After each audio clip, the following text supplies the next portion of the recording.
Andi dan Ayu adalah keluarga kecil. Mereka yang tinggal di sebuah perumahan mahal di Jakarta, layaknya perumahan elit. Mereka tak saling kenal satu dengan yang lain. Andi dan Ayu bisa terbilang orang-orang sibuk, pasangan muda yang masih banyak mengejar mimpi. Keduanya bekerja dari pagi sampai malam. Bahkan Andi terkadang 2-3 hari tak pulang karena kesibukannya. Awalnya keduanya menikmati kondisinya ini. Mereka bisa membeli apapun yang mereka inginkan.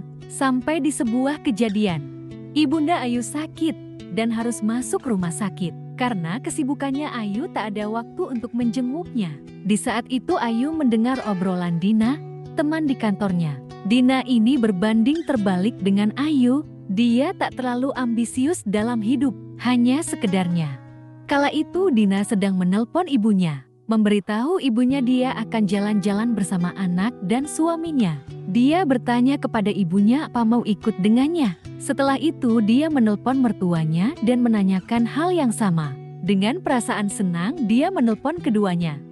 Mendengar itu hati Ayu mulai bertanya-tanya, Dina bisa sedekat itu dengan ibu dan mertuanya, sedangkan dia, ibunya sakit saja belum sempat menjenguknya. Ayu memang punya banyak hal bahkan lebih dari Dina, tapi Ayu tak bisa sembahagia Dina. Ayu yang penasaran, Ayu menanyakan kepada Dina, Dina kok bisa sedekat itu dengan ibu dan mertuanya? Dina pun hanya menjawab, mereka adalah orang-orang terpenting dalam hidupnya. Dia dan suaminya bisa sampai di titik ini, doa dari mereka juga. Hati Ayu tercabik mendengar itu. Sore itu Ayu tak mengambil jam lebih. Dia pulang menjenguk ibunya. Di situ hanya ada ibu dan ayahnya duduk berdua sembari ngobrol. Ayu tak langsung masuk ruangan, dia mendengarkan obrolan ibu dan ayahnya. Ibu sangat kangen sama Ayu, ingin bertemu dengan Ayu. Kenapa Ayu tak menjenguknya? Ayahnya menenangkan ibunya bahwa Ayu sudah punya kehidupan sendiri dan mereka tak boleh mengganggunya. Doakan saja supaya Ayu dan suaminya selalu diberikan kesehatan dan rezeki yang lancar. Mendengar ucapan itu, Ayu menetaskan air mata di balik pintu. Hati Ayu terasa sesak. Ayu mengusap air matanya, masuk ke ruangan ibunya itu. Ayu tak kuasa menahan perasaan campur aduk itu. Ayu memeluk ibunya dan meminta maaf karena baru sempat datang. Ibunya pun menangis haru. Mereka pun berbincang hangat di ruangan itu. Setelah beberapa jam, waktu sudah malam. Ayahnya menyuruhnya untuk pulang. Ayu bilang, masih ingin di sana? Tapi ayahnya bilang, biar ayahnya yang menjaga ibunya. Ayu harus mengurus suaminya, karena Ayu sudah punya suami. Ayu pun mengiyakan ucapan ayahnya, dan berpamitan pulang. Sesampainya di rumah, suaminya belum pulang. Ayu pun beberes dan menunggu suaminya pulang kerja. Suaminya pun pulang larut malam lagi. Ayun pun menyambutnya. Ayu bilang ke suaminya bahwa ibu sedang dirawat di rumah sakit. Ayu mengajak suaminya menjenguk ibunya. Suaminya bilang, Ayu saja yang ke sana. Dia masih sibuk. Ayu tertegun mendengarnya. Dia masih ingat betul ucapan ayah. Meskipun kondisi ibu sakit, orang tuanya masih memikirkan suaminya itu. Hari demi hari sikap Ayu berangsur-angsur membaik. Hubungan Ayu dan keluarganya sering berkomunikasi. Bahkan Ayu juga menyempatkan diri mengunjungi mertuanya. Ayu sering bertanya kepada Dina, bagaimana Dina bisa menjalani semuanya dengan penuh kebahagiaan. Dina memuji suaminya yang selalu support apapun yang dia kerjakan. Seumpama hasilnya tidak banyak, suaminya selalu mengajarkan untuk bersyukur. Suaminya bilang, kita dikasih hidup kalau tak bisa menikmati buat apa? Ayu merasa tercambuk atas ucapan itu. Ayu yang punya banyak hal, tapi selalu merasa kurang dan mencari yang lebih terus-menerus. Tak bisa menikmati hidupnya. Ayu pun pulang seperti biasa. Menunggu suaminya, Ayu memasak untuk suaminya. Suaminya mulai heran dengan perubahan Ayu itu. Ayu menjelaskan ke suaminya tentang apa yang dia bahas dengan Dina. Suaminya pun tertawa sinis dan bilang orang punya caranya masing-masing. Orang yang gak punya semangat juang hanyalah sia-sia. Suaminya pun berlalu tanpa mau makan masakan Ayu itu. Perbedaan pandangan mereka membuat mereka ribut. Perubahan Ayu membuat suami kesal. karena target yang mereka rencanakan tak mencapai target. Keributan demi keributan sering terjadi. Waktu demi waktu hal itu makin membuat mereka acuh tak acuh. Akan tetapi Ayu sudah nyaman dengan sikap barunya ini. Sampailah ada sesuatu yang terjadi. Sudah beberapa minggu ini, ada penghuni baru di samping rumah Ayu. Dia bernama Damar. Dia masih muda, usia lebih muda dari Ayu. Damar beda dengan orang-orang di lingkungan mereka. Setiap Ayu berangkat kerja, Damar masih berolahraga lari mengelilingi komplek. Dia juga sering menegur Ayu dan suaminya. Saat Ayu pulang kerja, Ayu sering melihat Damar bermain drone ataupun mobilan. Ayu awalnya tak begitu menghiraukan. Tapi berjalannya waktu, Ayu mulai penasaran dengan Damar. Damar dapat uang dari mana? Perumahan di sini tergolong mahal angsurannya, tapi dia tak bekerja. Sampai suatu ketika Ayu sedang sakit, tapi dia masih memaksa untuk pergi bekerja. Ayu pingsan tak jauh dari rumahnya. Ayu bangun sudah berada di rumah sakit. Di situ ada Damar yang menunggu di sofa. Ayu bertanya ini di mana? Damar pun menjelaskan kejadian Ayu pingsan dan sekarang lagi di rumah sakit.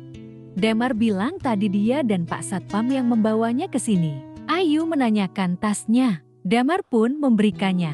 Ayu menelpon suaminya, tapi tak diangkat. Dia menelpon orang tuanya. Orang tuanya bilang akan ke sana. Damar masih menunggunya. Dia mengurus semua keperluan Ayu selama di situ. Orang tua Ayu pun datang. Damar pun izin pulang ke Ayu dan keluarganya. Ayu mengucapkan terima kasih kepada Damar. Ayu pun ditunggu orang tuanya. Ayu menelpon suaminya, tapi suaminya bilang masih sibuk. Dia menyuruh Ayu agar dijaga orang tuanya dulu. Ayu pun kesal dengan itu. Mertua Ayu pun datang. Ayu sangat bahagia. Ayu menyadari bahwa omongan Dina benar. Tak semua kebahagiaan ditentukan oleh uang saja. 3 hari Ayu di rumah sakit, saatnya Ayu pulang. Saat Ayu ingin membayar, ternyata semua sudah dilunasi. Bahkan ada sisa deposit di sana. Ayu bingung siapa yang membayar. Ternyata yang membayar adalah Damar tetangganya itu. Ayu kaget dan merasa tak enak. Setelah Ayu pulang, suaminya pun tak ada. Bahkan saat dia sakit suaminya tak jenguk. Setelah 2 hari di rumah, Ayu datang ke rumah Damar. Ayu mengucapkan terima kasih. Ayu juga mau menganti uang Damar kemarin, tapi Damar menolak. Keduanya berbincang hangat dan saling bertukar nomor. Setelah kejadian itu, Ayu dan Damar saling berkomunikasi, saling ngobrol dari chat hingga teleponan. Ayu merasa cocok dengan Damar. Sikap Damar yang dewasa dan sederhana membuatnya terkesan. Ayu juga menanyakan hal yang pernah membuatnya penasaran. Dari mana Damar mengangsur rumah dan membiayai kebutuhannya? Apakah Damar dapat uang dari orang tuanya? Mendengar itu Damar tertawa. Dia menyuruh Ayu datang ke rumahnya karena tak bisa dijelaskan di telepon.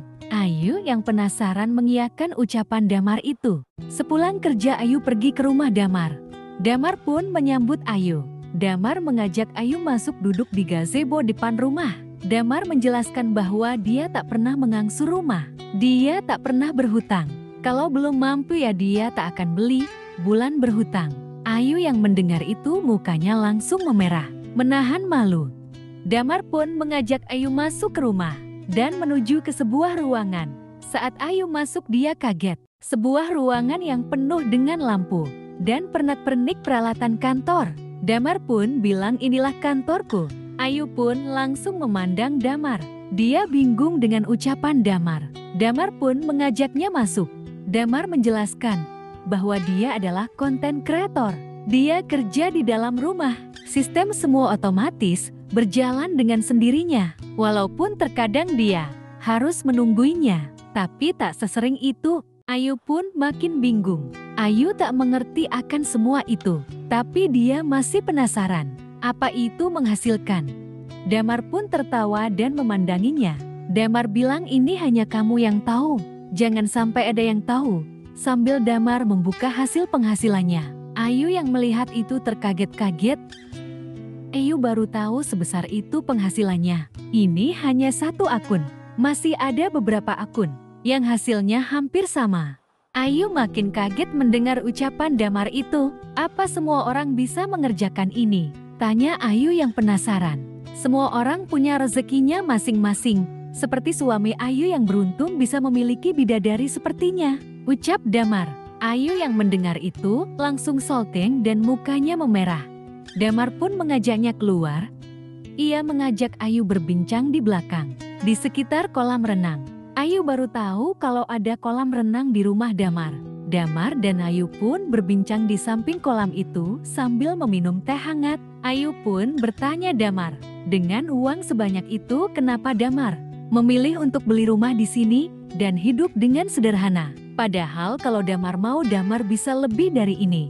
Damar pun menjawab, buat apa ini saja dia udah bahagia. Apalagi sekarang, dia bisa kenal bidadari secantik Ayu, ucap Damar sambil merayu Ayu. Ayu pun makin solteng. Ayu juga kagum dengannya. Obrolan demi obrolan mereka, Damar pun membuat Ayu salting terus. Dengan kondisi yang syahdu dan suasana yang saling mengagumi, membuat kedua memutuskan untuk berkegiatan berkreasi bersama. Di pinggir kolam renang itu, atas kerajinan yang cekatan, Ayu salut dengan kehebatan Damar itu. Berulang-ulang cekatan Damar membuat kegiatan itu sampai ke puncak kreasi. Setelah kegiatan kreatif berkreasi itu selesai, Ayu yang merasa tak enak izin pulang. Ayu pun segera pulang dan berbenah di rumah. Dia menyesalkan tindakannya, tapi dia tetap mengingat keindahan kegiatan itu. Seminggu pun berlalu, sikap Ayu ke Damar menjadi canggung. Ayu berusaha menghindar dari Damar, tapi Damar tetap biasa saja. Makin lama Ayu memendam perasaannya, makin Ayu merasa tersiksa. Sore itu, Ayu datang mengetok rumah Damar. Damar pun membukanya. Ayu pun langsung mengajak Damar berkegiatan membuat kreativitas berkreasi bersama di sofa ruang tamu.